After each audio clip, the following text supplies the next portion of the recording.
So coming off of the previous chapter with us seeing Izuku and Aoyama deceive All For One into thinking that he was going to hand Izuku over to him, it ended up with the hero and the villain factions kind of converging with their own individual teleportation quirks, All For One using the standard warping quirk that we've seen many times throughout the series. Surprisingly, on the hero's side, they were using Kurogiri's warp gate quirk, and we saw that it was through the use of Monoma's own copy quirk. And it's explained in this chapter how that went down, and that's pretty much the bulk of this chapter. A lot of exposition explaining like the meeting and the plan of how everything came to this point, which I guess is just the beginning of the final war of the series, because we see All Might and Sugeuchi speaking to the students as well as other heroes, saying that like it's going to be near impossible to be able to find him, so they're essentially going to have to lure him to them. And that's why we got that whole sequence with Aoyama deceiving All For One and luring him out. And the whole crux of the plan was having Aoyama's parents lie to All For One over their phone call, because it was also revealed in the previous chapter that he had a quirk that allowed him to distinguish between lies and the truth. And we weren't really privy to how they were able to overcome that dynamic of the quirk, but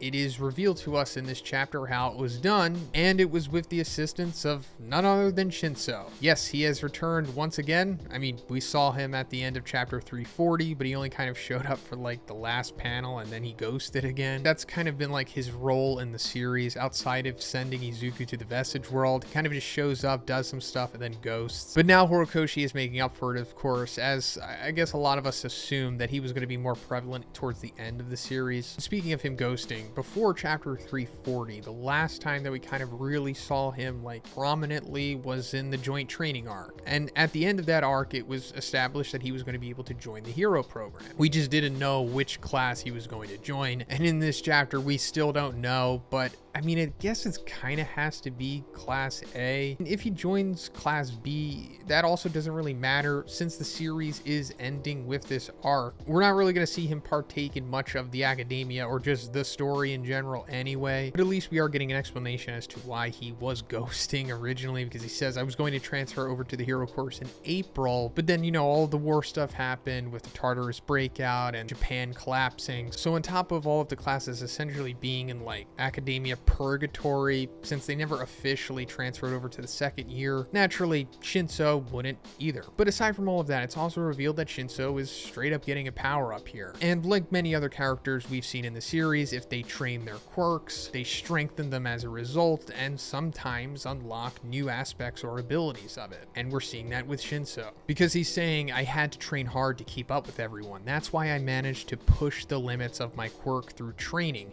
Who would have thought it would have been used like this? But what he's essentially saying here is now his brainwashing quirk has the ability to make others speak, as before he couldn't really do that. Whenever we saw him use it, they kind of just became zombies and did whatever actions or deeds he wanted them to do. But since he has strengthened it through training, we don't get insight into what the training is, and I wonder like what exactly is he doing? Is he like getting volunteers and like brainwashing them and like forcing them to do stuff? It doesn't really matter, but you know, sometimes you just think about stuff like that. But yeah, now he can make other people speak, and this is the explanation as to how Aoyama's parents were able to deceive All For One and overcome his own lie detector quirk, or whatever it's going to be called, because they called Shinso in, he used their quirk on them, and we got what we got. And this is cool, of course. I like Shinso, and I'm sure most of us do, and this is bringing him closer to the character that I guess he was always kind of based off of, and that's the Purple Man from Marvel. And also I assume that this is probably going to come into play again later on in this arc. Like, I don't think this is the only time we're going to see it. It's kind of just getting established here, so we're more familiar with it, I guess. We're also getting a better look at Shinso's hero costume here. We kind of just got that one look at it before, but now we're seeing he looks,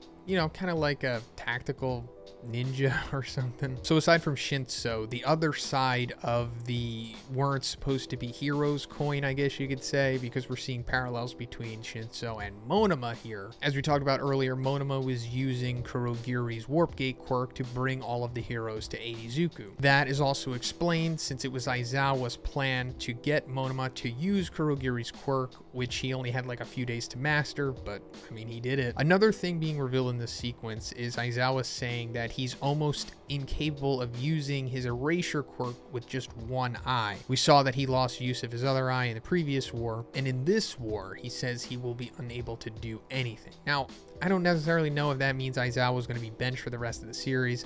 I wouldn't be surprised if he comes in at like the last moment, or at least gets one moment in general, you know, one last time to shine. If he doesn't, he might just be in the command room with the rest of them, kind of like how we're seeing All Might. But regardless, I think this might be setting up that Monoma has not only copied Kurogiri's quirk, but he's also copied Aizawa's erasure quirk. Because we know at this point that Monoma can copy multiple quirks and keep them in like his quirk bank. Also, going back to Shinso strengthening his quirk, I wouldn't be surprised if Monoma has also strengthened his own quirk as well, and he can carry even more quirks than what he originally could. And that being said, I guess we could just assume that for the rest of Class 1A and B here, I'm assuming that's all going to be shoehorned in this final arc. Like, we all strengthened our quirks too, and then we'll see them do all of their ultimate stuff. I'm not sure if all of them are going to get full-blown character arcs. I mean, Horikoshi clearly does have his favorites, so I expect like Ashido for sure to have one. But as for the rest, I'm not too sure about that. So going further into this chapter, we see Dabi like meeting up with Endeavor, and he's about to just incinerate his allies with his cremation quirk, but at the last second, Shoto comes through a warp gate portal and nullifies it with like a huge ice spike. And it's after that when All Might asks them to activate Troy. We saw in the previous chapter that's where like Izuku was put, and it turns out that it has like these containment units that come out of it, and it's like encapsulating the villains here. But All For One says like there's no way these things are going to hold us, why are they doing it? But there's a second little plan to it, because Monoma is now reactivating Kurogiri's warp quirk once again, but now he's going to send the villains to different places, I guess, because it says to split them up. And that's where the chapter ends, with the